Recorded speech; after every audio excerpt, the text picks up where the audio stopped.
hacerte una pregunta personal. Como la protagonista de tu libro, ¿alguna vez te has sentido aislada y has tenido que lanzar una cuerda para llegar a un lugar distinto? ¿Te ha pasado eso? Buena pregunta. Es curioso cómo uno a veces puede sentirse aislado o solo estando más rodeado de cosas, gente, bulla, ¿no? Sí, creo que en algunos momentos en que me tocó hacer labor periodística muy dura, todos los días, muchas horas en la radio, me desconecté hasta de mí misma, ¿no? Y sí, creo que hay momentos en que el periodismo a veces tiende a crear como una especie de submundo en el que hablas entre periodistas, consumes periodismo y pierdes conexión con la realidad. Y esa cuerda siempre fue mi familia, siempre fue mi hijo, siempre fue mi madre, siempre fueron mis hermanos, mi pareja. Entonces es una manera siempre de aterrizar y recordarte que no vives en la luna, ¿no? Y que estás hablando de la vida de otras personas, ¿no? Claro, cuando me dices que el periodismo a veces parece una burbuja, un submundo, parece que quisieras decirme que a veces el periodismo tampoco es la realidad, ¿no? La realidad es lo que está afuera. Así es. O sea, nosotros como periodistas nos debemos a la verdad y tenemos que registrar los hechos. Pero a ver, cuando por ejemplo la pandemia, yo nunca hice cuarentena por el trabajo, era de las pocas periodistas que estuvo al aire durante toda la pandemia, pero todo el día, Emilio, desde que me levantaba hasta que me acostaba, solo escuchaba hablar del COVID y solo leía sobre el COVID y solo daba reportes sobre gente que se moría y casi en un momento que me asfixié porque me estaba olvidando que había esperanza, que había personas que estaban apostando por la vida, que a pesar de que había gente encerrada en su casa, había gente que estaba buscando otras formas de realizarse. Entonces, no es que lo que yo estaba mirando no fuera real, pero eso no es lo único que existe, ¿no? Claro. Entonces, a veces nos ponemos a mirar, por ejemplo, pésimas noticias y creemos que eso es todo lo que hay. Y te olvidas que no solo hay peruanos corruptos, hay también peruanos que salen a trabajar todos los días, que nunca le han robado un sol a nadie. No solo hay gente que miente, hay gente que está dispuesta a luchar por la verdad y morir por ella. El periodismo a veces nos sume en un mundo en el que nos impide ver un poco más de horizonte. Lo nuestro es el día a día y eso a veces te quita un poco de perspectiva, ¿no? Ya volveremos al periodismo. Sí, pero por favor, hablemos un poco del libro. ¿Qué es lo más importante de un libro para niños? ¿Es el relato? ¿Son los dibujos? ¿O es el artefacto todo? ¿El artefacto completo? Buena pregunta, el artefacto completo, porque son dos niveles de relato distintos. Un error común en cierta propuesta de libros infantiles, porque el universo es enorme y hay de todo, es contarle a los niños historias, vamos a decirlo de una manera, bobas, simples, creyendo que los niños no son capaces de complejizar nada, y en las que el dibujo es o muy evidente o una repetición del texto. La apuesta desde la Luna y la apuesta que hace la editorial Mónimo con la que he trabajado es justamente combinar un texto que sea sugerente, que no resuelva todas las preguntas, que deje cosas para también a la imaginación del niño, y un dibujo que es una interpretación del texto, pero que no lo repite, lo interpreta, aporta, conversa con el texto. Entonces no los puedes separar. Este libro es tan mío como de Andrea Balbuena, que es la ilustradora, ¿no? Sí, claro que sí. Claro. De verdad es un universo fascinante el tema de los libros infantiles. Es, porque además los niños son un público muy crítico. A un niño nunca te aguanta algo que no le gusta. Si no le gusta, te lo dice en tu cara, sin ninguna amague, ni sin ningún intento de caerte bien. Son los dueños de la imaginación. Muy honestos, digamos. Y además son los dueños de la imaginación. Un niño tiene una imaginación muy desbordada. Entonces tú le estás planteando algo en su imaginario que tiene que competir con todas sus historias, las suyas propias, ¿no? Y son los reyes de la narración, digo yo también, ¿no? Ahora, tu relación con la literatura en general es sumamente estrecha. Tienes el programa en RPP, que es bastante conocido. A ver, una pregunta de concepto. ¿Cuál crees que es la novela que mejor ha retratado al Perú de los últimos años? Si es que existe. Existe. Creo que una novela que retrata al Perú del pasado, del presente y del futuro es Conversación en la Catedral, ¿no? Sí, vigente. Sí, porque Conversación en la Catedral, más allá de que ocurra en la dictadura de Odría y que ocurre el siglo pasado, narra y eso tiene fascinante la literatura, lo que genera la estructura del poder y la estructura de la corrupción y de la podredumbre. Y lo que narra la gente sin escrúpulos, que hace con el poder, cuando llega a manos de gente sin escrúpulos, ¿no? Y esa estructura de poder que está en el Estado, pero está en la familia también, y que corrompe el Estado, pero corrompe la familia, te hace notar que la vida personal puede ser un espejo de la vida pública. Y ese es justamente el descubrimiento que hace Zabalita a través de la figura de su padre, ¿no es cierto? Y la figura del poder y de la corrupción. Es una novela que yo la podría leer 40 veces y las 40 veces me volverá a sorprender, porque yo siempre digo, si quieres saber cómo funciona la realidad, entonces lee literatura. A ver, entremos una vez más. ¿Y hay alguna novela, alguna ficción que haya retratado un poco cómo somos los periodistas peruanos? Sí, me gustó mucho Los últimos días de la prensa de Jaime Bailey, por ejemplo. Me parece una buena novela del periodismo nacional, pero no le haría justicia a las novelas del tema porque no he leído tantas, ¿no? Entonces sé que hay más y me gustaría mirarlas más de cerca, ¿no? Pero ahorita que me dices, la primera que me vino a la mente fue Los últimos días de la prensa, que siempre he considerado la mejor novela de Bailey, por cierto, ¿no? Bueno. Sí. ¿Cuál es tu mayor temor, tu mayor miedo? La miseria moral me da mucho pánico. O sea, la gente que no tiene catadura moral y que le toca estar en cargos de decisión de la vida de otras personas. Si eres un miserable y te ocupas solo de tu vida, bueno, serás un miserable más en el mundo. Pero si eres un miserable con poder, tiendes a proyectar esa miserabilidad y hacer muchísimo daño, ¿no? Pero siento que más bien te da rechazo más que pánico. Pero me da rechazo absoluto, pero me da miedo también. Porque, por ejemplo, ahora, quedando alejada de la realidad nacional, las pocas veces que me acerco a mirar noticias, a meterme en el fondo del tema, encuentro que hay tanta gente sin escrúpulos, tanta gente a la que no tiene ni un valor en su sitio, ni uno, ¿no? Legislando, tomando decisiones, decidiendo por la vida y muerte de millones de peruanos. Me da terror, ¿no? Sigamos hablando un poco del miedo. ¿El Perú es un país que habla con miedo del cáncer? El Perú es un país que habla con miedo de la salud en general, porque en primer lugar a los peruanos nos pasa dos cosas. El temor a enfermarnos viene casi de la mano del terror de morirnos, porque tenemos el terror de no ser atendidos como debemos ser. Nos hemos acostumbrado a que en medio siempre haya un discurso, y es absolutamente válido, lastimero, en el sentido realmente que da lástima, no un sentido despectivo, de personas pidiendo ayuda por un derecho tan básico como es el derecho a la salud. Entonces la gente tiende a no contar sus enfermedades cuando tiene la posibilidad de costeárselas, porque normalmente el que está hablando de su enfermedad es alguien que además está afrontando un drama económico enorme. En otros países del mundo no lo ves porque la salud pública funciona. Entonces hay cierto pudor, doble pudor, el pudor a la vulnerabilidad, el pudor a saberte y decirte enfermo, y el pudor a que normalmente se habla de las enfermedades en contextos además de desesperación, ¿no? Y eso es muy, muy terrible porque tenemos una salud pública que es una desgracia, ¿no? Claro, yo venía pensando, ahora que me dices eso, incluso en los medios se refleja eso, porque por ejemplo, veía la edición del País de España, que tiene una sección de salud bastante fuerte, pero dentro de la sección salud tiene una subsección que se ocupa diariamente de comunicar cómo van los avances contra el cáncer. Digamos, o sea, la enfermedad nunca es una buena noticia, siempre es un tema serio, pero ellos tratan de ver más o menos qué soluciones hay. Eso no ocurre en el Perú, ¿no? En el Perú...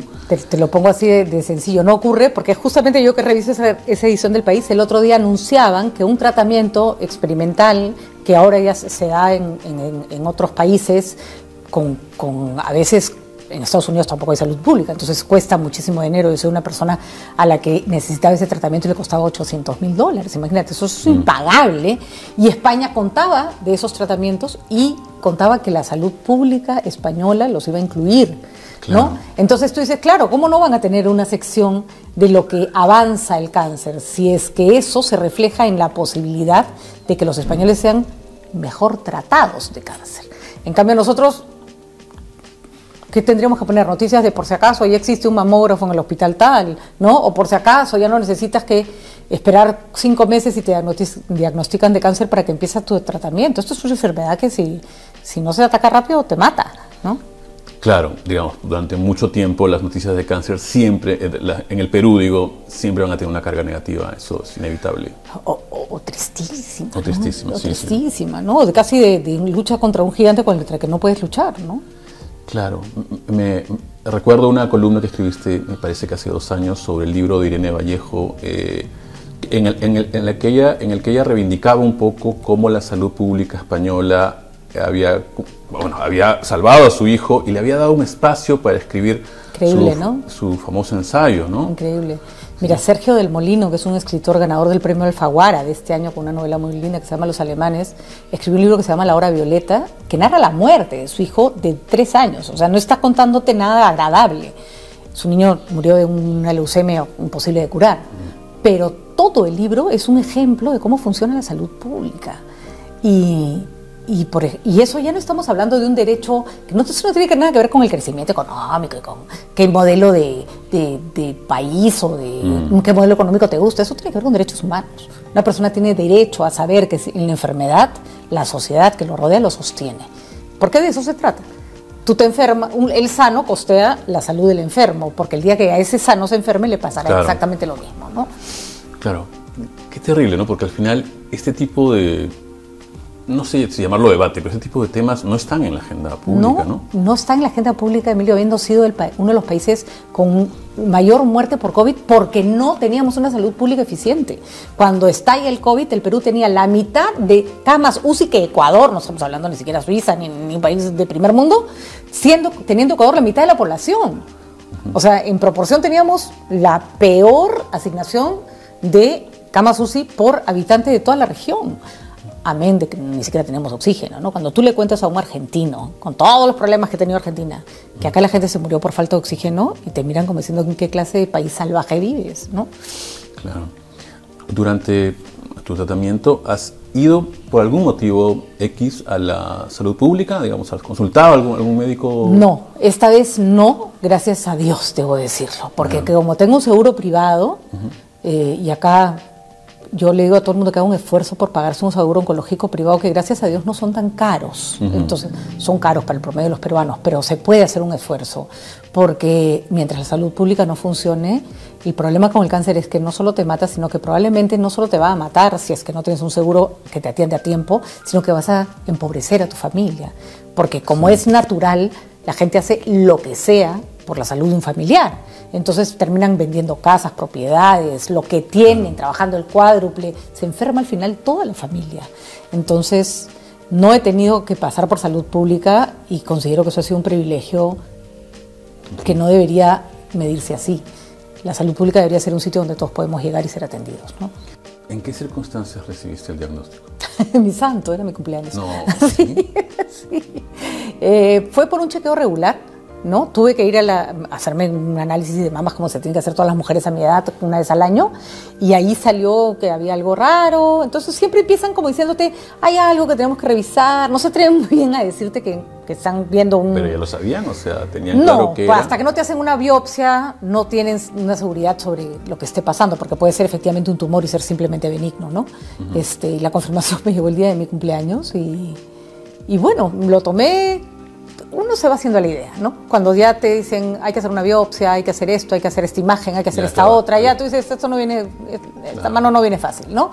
Y cuando me lo confirmaron, ya me había hecho un poco la idea de que esa podía ser una de las Era tu cumpleaños, digamos, ¿estabas rodeada con tu familia? No, yo suelo ser un poco arisca a las fechas de mi cumpleaños, ¿no? Me lo dijo mi pareja fue la que me lo transmitió, me lo contó y... Al comienzo, nada, es curioso, ocurre con uno una cosa muy rara. Se te saltan las lágrimas de golpe, papá. O sea, no pasas por el proceso de voy a llorar, sino de pronto te das cuenta que ya estás llorando, ¿no? Yeah. Y lo que hago en esos casos siempre es informarme, ¿no? Ya, ok, ¿ahora qué hay que hacer? ¿No? Díganme exactamente, porque me entra así como el control freak de la información. ¿Qué me van a hacer? Claro.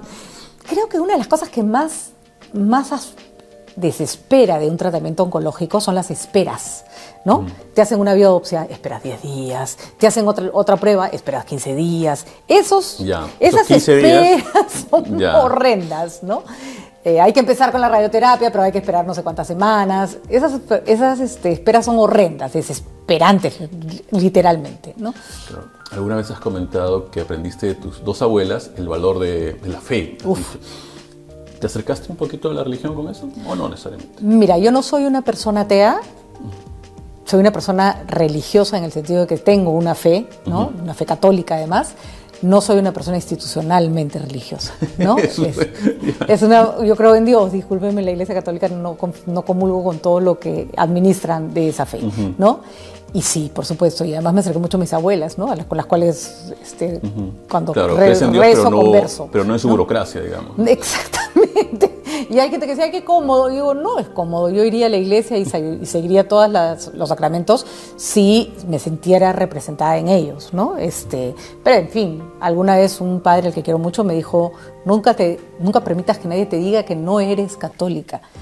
Tu catolicismo lo vives con mucho más autenticidad que mucha gente que va a misa todos los domingos, ¿no? Entonces, en ese sentido, creo que incluso una religión como la católica es una religión que, si uno mira sus orígenes, está hecha para que uno aprenda a discrepar, ¿no? Y a ser rebelde. ¿Qué fue Jesús sino el primer rebelde de la historia? Está buena esa frase. ¿Ha sido tu primera vez con un tema oncológico? Por ahí entiendo que alguna vez ya le habías visto los dientes a ese lobo. Así es. Tuve una especie de pronóstico de precáncer hace muchos años. Y ese fue el primer aviso que me hizo dejar de fumar. Y cuando trabajaba en prensa escrita, que Emilio, tú sabrás que por años y además a finales de los 90 o mediados de los 90, el teclado venía con pucho, o sea, ¿no? Sí. Las redacciones se fumaban muchísimo. Redacciones con smog. Exactamente. Sí. Yo llegué a fumar casi 2 cajetillas de cigarro diarias, ¿no? Y yo era muy fumadora y tenía 30, escasos 30 o poco menos. Y dejé de fumar de un día para otro. Ese fue mi primer susto, ¿no? Pero ha sido mucho más, ha sido mucho más fuerte, ¿no? Ya que estás hablando del oficio, a ver, voy a leer algo que has dicho hace poco. Algo que creo que debería ponernos en alerta. Has dicho, este es el peor momento para ejercer el periodismo. La verdad no le importa a la gente y tampoco a muchos periodistas. ¿Qué hacemos? ¿Cerramos las redacciones o resistimos? No, hay que resistir. Y agradezco que haya gente como tú resistiendo y haya gente que cree en el periodismo de verdad resistiendo, porque creo que ha habido una suerte como de... A ver, las comunicaciones han cambiado. Yo celebro, que esto no se equivoque, la democratización de la información y la democratización de la posibilidad de opinar. Me parece un logro de la humanidad. Sin embargo, esto es, no sé si leíste este cuento de Borges que se llama Funes el Memorioso. Funes, para los que no han tenido el gusto de leerlo, búsquenlo porque es un gran cuento. Es capaz de Funes es una persona capaz de recordar todo lo que haya en su día, a su alrededor. O sea, si mira esta sala, mira absolutamente todos los detalles. Sí. Borges dice una frase genial. Cuando a Funes le pedías que te contara qué había hecho el día anterior, se tomaba un día completo. Porque te iba a contar cada minuto de cada segundo del día. Bueno, somos una sociedad Funes el Memorioso.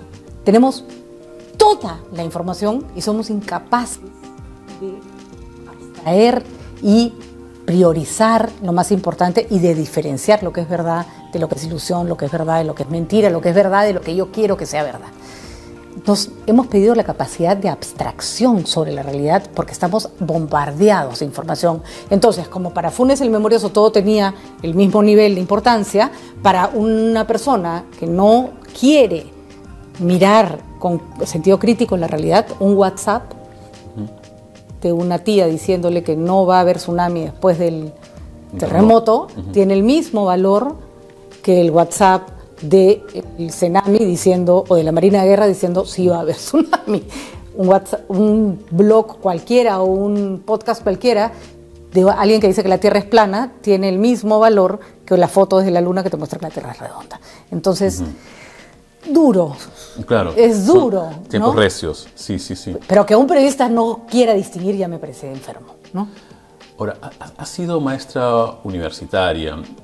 Si encontraras un chico que te dice que quiere ser periodista, que quiere ser reportero, ¿qué harías? ¿Lo alentarías o le dirías, piensa mejor tu decisión? No, siempre lo alentaría, pero le diría que tenga en cuenta que entra en un mundo cambiante, que el periodismo como lo conocíamos ya no va a existir más, que las nuevas reglas se están escribiendo y por eso algunos renglones están torcidos todavía, y que va a tener que entrar a pelear en un mundo en el que yo no entré a pelear cuando empecé a hacer periodismo. El mundo era mucho más, la información estaba mucho más concentrada, las fuentes de información eran más escasas, y que la abundancia de las fuentes de información tiene un lado A, pero tiene un lado Z, ¿no? Entonces, que tiene que ser mucho más responsable. Había gente que confiaba en nosotros un poco más, ¿no? Bueno, también nos hemos labrado esa desconfianza, pero creo que nos las hemos labrado por varias razones, ¿no? Primero, por despreciar a veces el hecho de que la información puede estar en otros lugares, ¿no? Que no somos dueños de la verdad, pero también porque con esta moda de a la gente hay que darle lo que le gusta, hay periodistas que han empezado a acomodar la verdad a lo que conviene decir, no a lo que hay que decir. Entonces, si conviene decir que hay fraude, pues me invento un fraude. Ya, pero así no son las cosas, ¿no? O sea, desgraciadamente así no son las cosas, ¿no? ¿Qué te enseñó el periodismo? Me enseñó que, creo que una cosa que me enseñó es que el mundo es mucho más grande y más ajeno de lo que creemos, ¿no? Que podemos tener 1000 ideas, pero hasta que no vamos a un lugar, no nos sentamos, no conversamos, no miramos, no pedimos una versión de los hechos distinta de la que me llega si estoy sentada en mi escritorio, no nos enteramos de lo que ha pasado.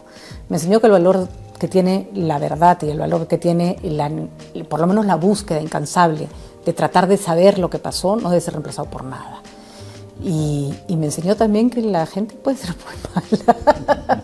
Los periodistas podemos ser muy malos, ¿no? Sí, por supuesto que sí. Santos no somos, ¿no? No, y creo que además ni siquiera tenemos ninguna superioridad moral, ni estamos imbuidos de ninguna pátina especial. O sea, a mí me da cólera cuando alguna vez he perdido un trabajo y era como, ¿y por qué no te quejas? Y la libertad de expresión, ¿sabes qué? Ya, soy una persona más que perdió un trabajo en el Perú. O sea... Sí, algunos de nosotros nos ponemos sobre un púlpito, ¿no? Así como que somos intocables, ¿no? Pero...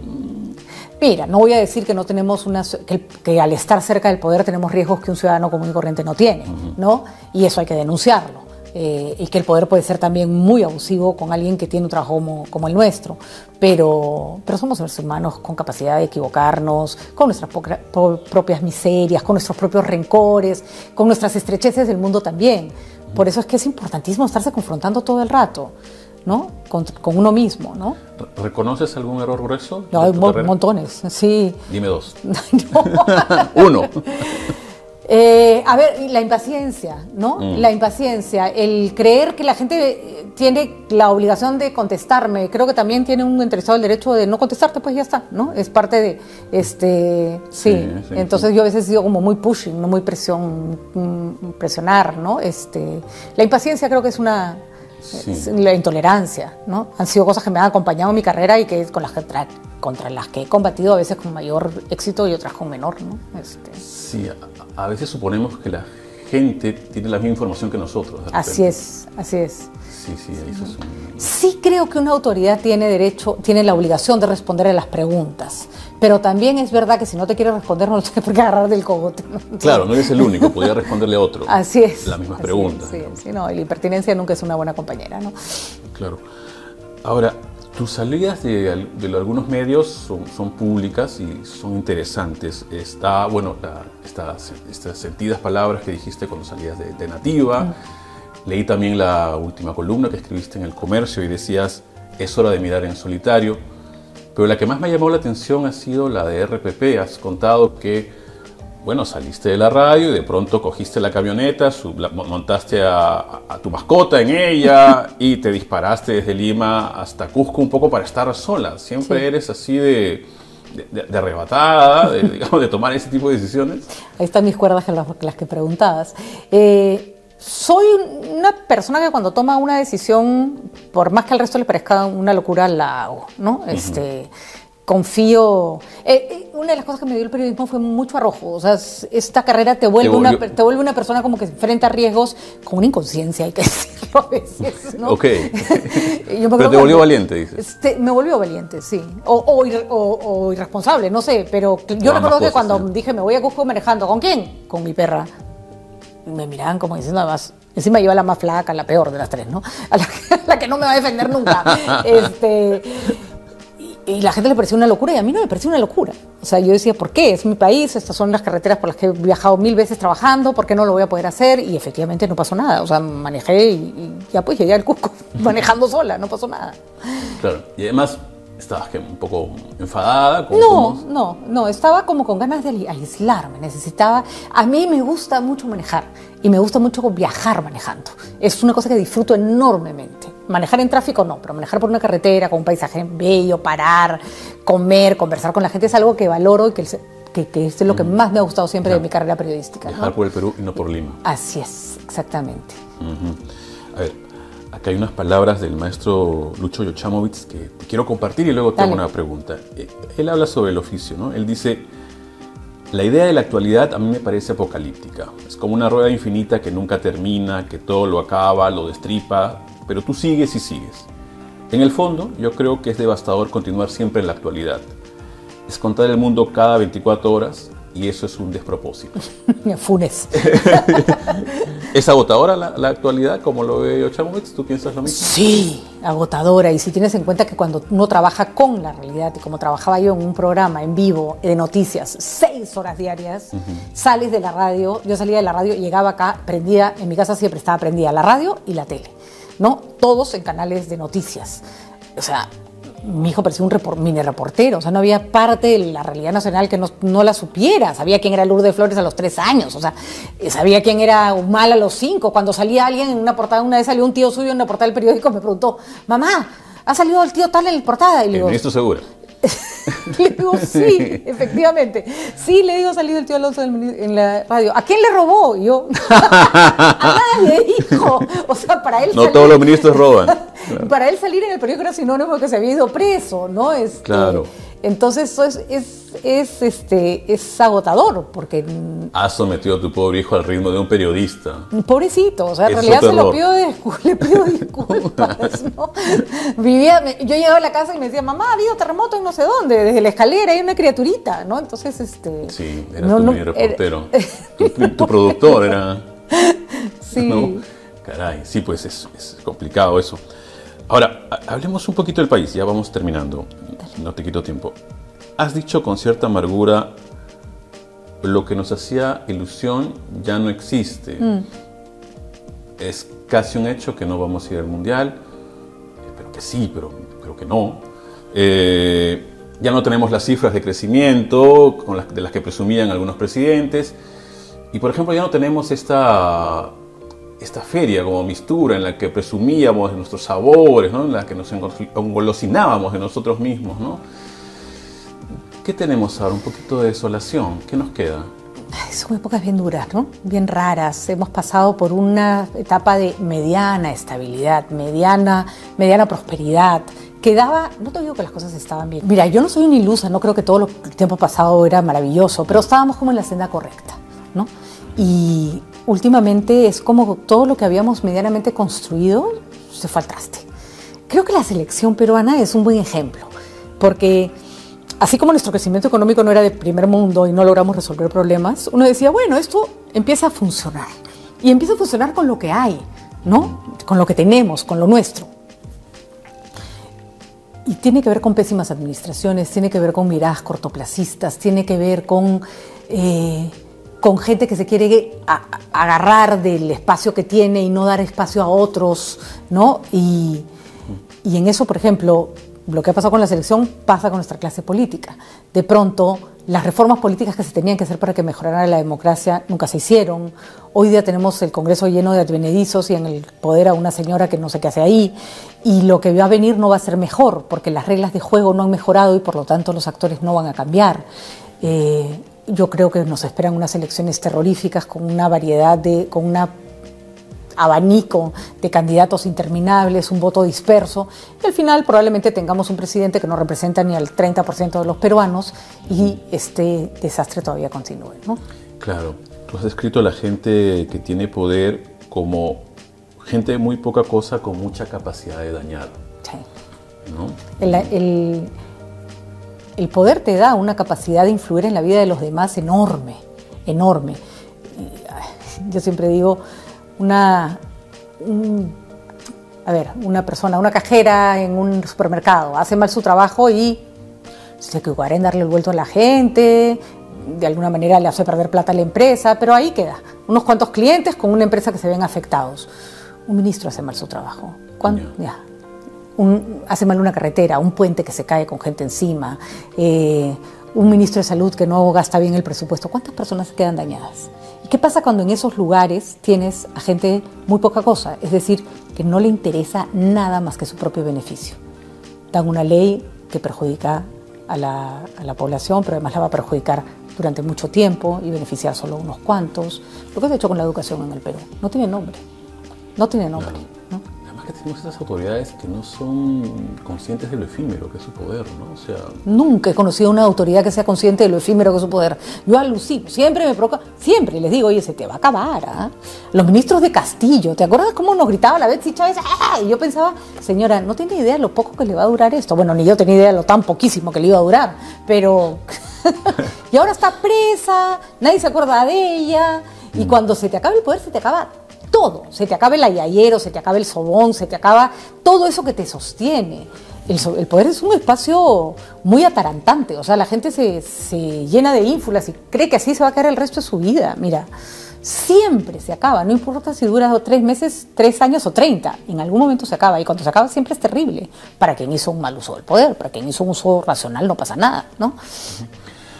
Dos preguntas y terminamos. Ante lo que pasa en el Congreso, con estas leyes que legislan para ellos y para sus patrocinadores, muchas voces, incluso los medios, exhortan a la gente a que salga a protestar, a que marche, a que exprese su cólera, ¿no?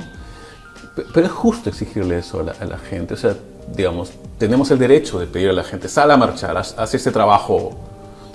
No sé, ¿qué piensas tú? Yo pienso que en la medida en que uno se queja, yo siempre digo, tráeme tu queja con tu solución.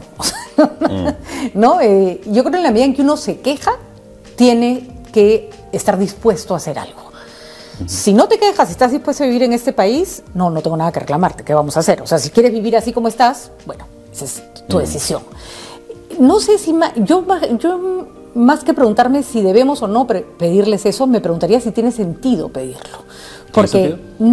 Porque ahí la historia ha demostrado que no importa cuántas veces le digas a las personas, levántate, camina, pelea, eso no ocurre por insistencia, eso ocurre siempre de una manera que yo no logro explicar. Un día la gente se harta, se para toda junta y ahí se acabó. Pero que un día eso ocurre, ocurre. Ocurrió con los 4 suyos, ocurrió con Inti Brian, ocurrió con todas las marchas que han traído muertos y han traído desgracias en las que la gente se cansa. Y siempre es un poco injusto decir que las personas no protestan, porque si nosotros vemos aquellos lugares donde ha habido muertos por el gobierno de Dina Boluarte, los chicos, la juventud, la población no ha parado de manifestarse. Que nosotros, los limeños, estemos sentados en nuestra comunidad, en nuestros laureles y nos hayamos desentendido del problema es otra historia. Pero hay mucho Perú que sí protesta. Claro, ¿no? Esa es la enorme dificultad de diferenciar Lima del Perú. Así es, hay mucho Perú que sí protesta y yo sí creo que hay un descontento social que se está imposando. ¿Tú has sido de marchar? ¿Has ido a muchas marchas? ¿Has gastado Mazuela? He marchado sola, he marchado cuando ya era madre de familia, me llevó a mi hijo a marchas en las que tenía que estar, por supuesto, ¿no? Marchas por la defensa de la mujer, o sea, cosas que lo formaban como ciudadano. Y siempre he considerado que uno no tiene que marchar esperando que las cosas cambien inmediatamente. La marcha es una apuesta y es una determinación, es un statement, es decir, aquí estoy, ¿no? A mí no me tratas así, ¿no? Bueno, Pati, hemos terminado. Te agradezco tu tiempo y tu paciencia. A ti, Emilio, por la magnífica entrevista.